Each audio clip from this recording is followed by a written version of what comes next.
Ya es momento de nuestra mesa de análisis aquí en Tele 13 Noche. Nos acompaña el analista político y académico de la Universidad Central, Marco Moreno. Marco, bienvenido. Hola Álvaro, buenas noches. Y el cientista político y profesor asociado de la Universidad de Chile, San Sebastián, Patricio Gajardo. Pato, bienvenido. Hola Álvaro, ¿cómo estás? Gracias por estar acá para hablar del cierre de campaña, del final de este largo camino, con un debate entre medio. ¿Cuál es la mirada, tu primera mirada del análisis, lo que estamos frente ya a 3 días del balotaje, básicamente?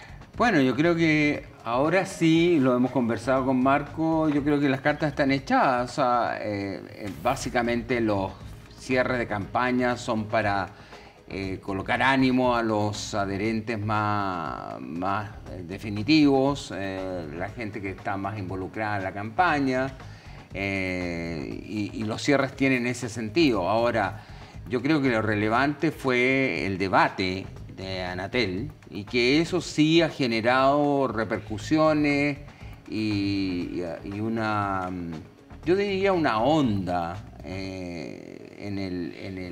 si uno lo hace la comparación con el debate de Archie, en la cual aparentemente, y no aparentemente, porque también las encuestas lo señalaban, había ganado Janet Jara.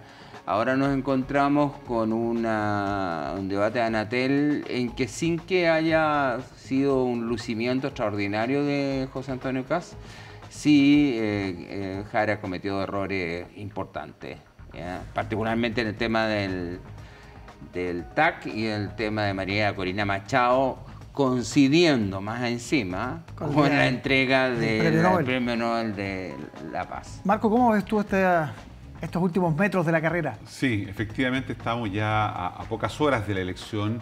Los cierres de campaña hoy día, de alguna manera, lo que buscaban era la demostración de fuerza, ¿no?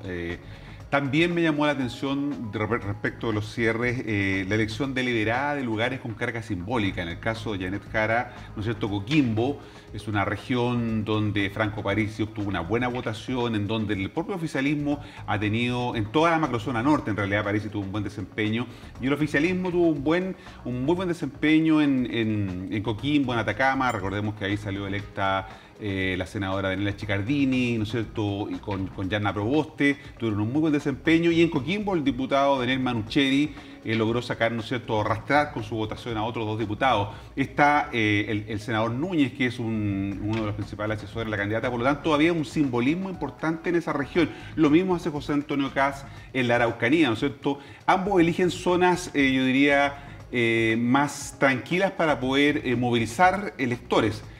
Uno se pregunta por qué no lo hicieron en las grandes, ¿no es cierto?, centros urbanos, la región metropolitana, Biobío o Valparaíso, ¿no? Probablemente es porque cuesta hoy día más movilizar a la gente, y evidentemente creo que hay no solamente una señal de movilización, sino que de llamado a la acción. Me llamó la atención que en el caso de Jara, ellos están trabajando en la estrategia de 1+1. Sí. Y José Antonio Kast también planteó hoy día, ¿no es cierto?, en su discurso, esta idea, ¿no es cierto?, de los 5 goles, de marcar el símbolo del número 5. Ambos, ¿no es cierto?, preocupados también. Esta no es una carrera aparentemente totalmente resuelta, ¿no? A pesar de que las encuestas antes de la veda plantean un resultado con una diferencia bastante holgada para uno de los candidatos. Pero bueno, ya no queda más que esperar lo que digan las urnas, que es la principal encuesta que vamos a tener el próximo domingo. Pato, y en ese sentido, lo que hemos visto en estas horas de José Antonio Kast, de Janet Jara, en términos de amarrar a ese votante, de buscar el voto probablemente de los quienes apoyaron a Parisi, de los electores de Parisi, los indecisos de última hora. ¿Cómo has visto todo eso? A ver, yo creo que el tema de Parisi fue como inicial, luego de producido en la primera vuelta.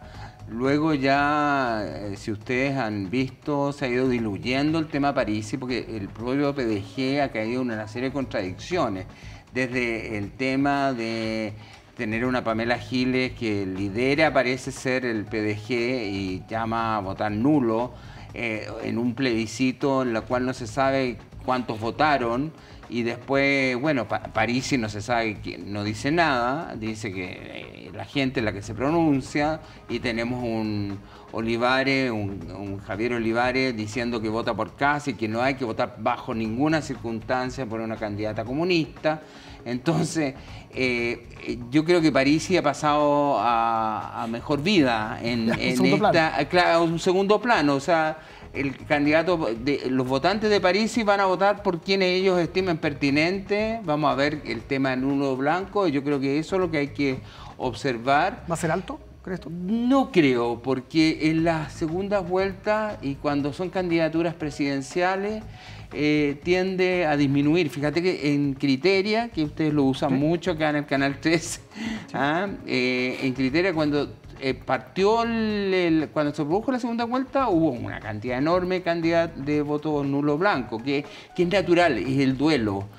Cuando no sale tu candidato, claro. Entonces yo voto nulo blanco, no me gusta ninguno de los otros. Más aún cuando tenemos 8 candidatos teníamos en esta elección. Bueno, pero a medida que se iba acercando la fecha de la elección, por lo menos antes de la veda, la cantidad de nulos y blancos ha ido bajando. Y la estrategia de PDG, del Partido de la Gente, era, yo creo que apropiarse de los nulos y los blancos, pero tienes que considerar, Álvaro, un punto importante, que Parisi obtuvo 2,5 millones de votos. Por lo tanto, ¿va a haber 2,5 millones o algo más de votos nulos o blancos? Yo no creo. Es difícil, es difícil. Marco, ¿cómo viste la estrategia de Janet Jara, que fue llegada al extremo probablemente en el último debate, de confrontar? ¿Le sumó adherentes, le sumó gente, fue neutralizada por la estrategia de Kast? ¿Cómo ves eso?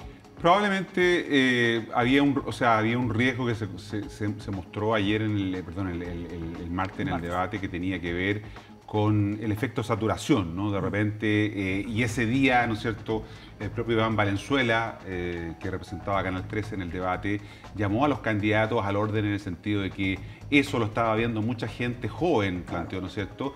Y el nivel de enfrentamiento, lo áspero del debate, yo creo que termina saturando, ¿no? Y probablemente eso le puede haber pasado a Janet Jara. En realidad, lo que yo creo que la sorprendió, y a todos, digamos, fue la fuerza con la que llegó José Antonio Kast respecto del punto de comparación que teníamos, que era el debate de Archie, ¿no? Llegó mucho más motivado, con mucho más energía. Partió el debate antes de que comenzara el debate, cuando lo entrevistan en el punto de prensa previo, ¿no es cierto?, y le preguntan por el Depende, y ese es un tema muy bonito de un grupo musical que se llama Jara de Palo, ¿no? En alusión a Jarabe de Palo, pero ahí partieron, digamos, los enfrentamientos que marcaron esas 2 horas 40 que duró el debate, justamente por este enfrentamiento de estrategias y de campañas negativas. Ambos usaron mucho, ¿no es cierto?, lo que es la comunicación negativa. En el caso de Kast, atacando fundamentalmente al gobierno, un gobierno fracasado, un país que se cae a pedazos, y en el caso de Janet Jara, atacando los flancos débiles de José Antonio Kast, como es la ambigüedad, como es, ¿no es cierto?, la falta de claridad sobre algunos planteamientos que Pero Kast no estuvo ambiguo en la elección, en el debate de Anatel. Yo te diría que a mí lo que me sorprendió fue Janet Jara, que no dejaba hablar. Y no dejaba hablar. Ahora, reconozco que lo que tú dices, Marco, es tal cual. O sea, tuvimos un Kast por lo menos muchísimo más energético que en el debate de la Archie. Sí, sin duda. Sin lugar a duda. Sí, y yo creo que le sirvió como expertise para prepararse para el debate de Anatel. Seguro. Oye, nos quedan 2 minutos y los quiero invitar a ponerse en la posición del lunes. A ver, ya. Más allá de quién gane. Qué bueno. Sino del día después de una elección tan polarizada, ¿no? Es muy polarizada. Muy polarizada. ¿Cómo va a ser ese día después? ¿Cómo lo proyectan? Es que depende del resultado. Porque si vamos al 60-40, que mencionan mucho, yo creo que eso es un golpe fuertísimo para la izquierda y va a generar efectos y autocrítica.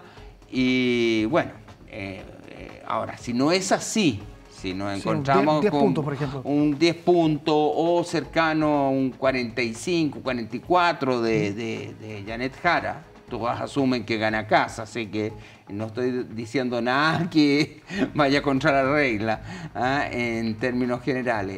Entonces, yo creo que tendría un buen resultado y fortalecería el liderazgo de Jara para la oposición. Marco, ¿cómo tú ves ese lunes? Sí, la política va a amanecer el lunes con un nuevo presidente, es evidente, pero también yo creo que lo que aún no sabemos justamente es, y lo que va a importar para los 4 años de gestión, es cuán grande será el mandato con que llega ese presidente o presidenta el día lunes 15. Y eso tiene que ver, ¿no es cierto?, con el margen de la victoria. Sí. No da lo mismo ganar, ¿no es cierto?, con 10 puntos de diferencia. En los últimos 3 elecciones presidenciales en Chile, el promedio ha sido 10 puntos de diferencia, ¿no? Por lo tanto, ese es el parámetro que tenemos. Sobre 10 puntos, evidentemente, tendría un mandato muy fuerte José Antonio Kast. Por debajo de los 10 puntos de diferencia tendría un mandato, digamos, acotado, ¿no? Y en tercer lugar, si la diferencia fuera entre 3 y 5 puntos, ¿no es cierto?, hasta podría haber incluso un triunfo eventualmente de Janet Jara.